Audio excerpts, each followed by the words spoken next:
श्री राम कथा। अयोध्या में आगमन। परशुराम के जाने के पश्चात पत्नियों सहित राजकुमारों, गुरु वशिष्ठ, अन्य ऋषि मुनियों, मंत्रियों तथा परिजनों के साथ महाराज दशरथ अयोध्या की ओर अग्रसर हुए। मंत्रियों ने शीघ्र ही 2 शीघ्रगामी दूतों को सभी के वापस आने की सूचना देने के लिए अयोध्या भेज दिए। दूतों के अयोध्या पहुंचने तथा सूचना देने पर नगर के सभी चौराहे, अट्टालिकाओं, मंदिरों एवं महत्वपूर्ण मार्गों को नाना भांति की रंग बिरंगी ध्वजा पताकाओं से सजाया गया। राजमार्ग पर बड़े बड़े सुरम्य द्वार बनाए गए और उन्हें तोरणों से सजाया गया। मार्गों में केवड़े और गुलाब आदि का जल छिड़का गया।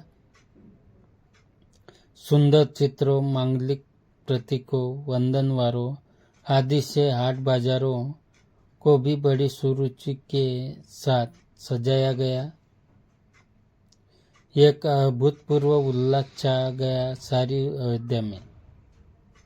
अनेक प्रकार के वाद्य बजने लगे, घर घर में मंगल गान होने लगे।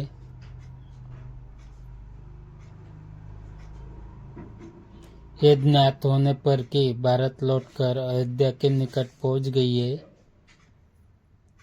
तथा नगर के मुख्य द्वार में प्रवेश करने ही वाली है, सुंदर सुकुमार रूपवती लावण्यमयी कुमारियां अनेक रत्नजटित वस्त्राभूषणों से सुसज्जित होकर आगंतुक का स्वागत करने के लिए आरतियां लेकर पहुंच गई। महाराज दशरथ और राजकुमारों के स्वर्णिम फूलों से सुसज्जित सोने के हौदे वाले हाथियों पर बैठकर नगर में प्रविष्ट होने पर चारों ओर उनकी जय जयकार होने लगी। ऊंची ऊंची अट्टालिकाओं पर बैठी हुई सुंदर सौभाग्यवती रमणियां उन पर पुष्पवर्षा करने लगी।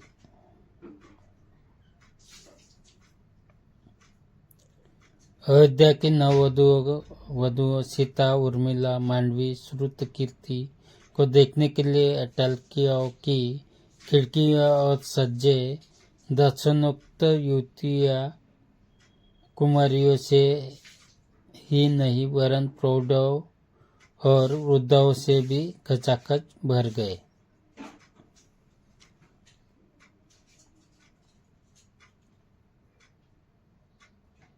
सवारी के राजप्रसाद में पहुंचने पर राजा दशरथ की समस्त रानियों ने द्वार पर आकर अपनी वधुओं की अगवानी की।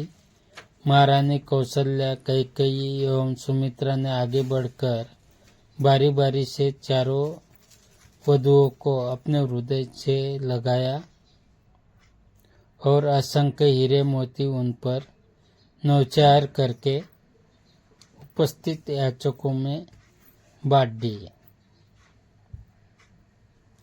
फिर मंगलाचार के गीत गाती हुई चारों राजकुमारों और उनकी अर्धांगिनियों को राजप्रासाद के अंदर ले आई।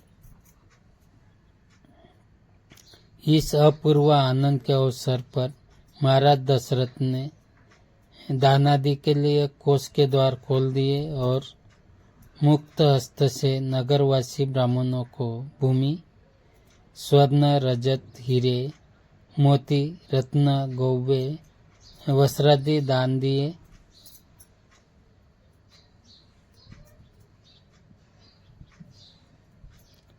राजकुमारों को राजप्रासाद में रहते कुछ दिन आनंद पूर्वक व्यतीत हो जाने पर महाराज दशरथ ने भरत को बुलाकर कहा, वत्स, तुम्हारे मामा युधाजित को आए हुए पर्याप्त समय हो गया है। तुम्हारे नाना नानी तुम्हें देखने के लिए अकुल हो रहे हैं, अतः तुम कुछ दिनों के लिए अपने ननिहाल चले जाओ। पिता के आदेशानुसार भरत और शत्रुघ्न अपनी माताओं तथा राम और लक्ष्मण से विदा लेकर अपने मामा युधाजित के साथ कैकेयी देश के लिए प्रस्थान किया।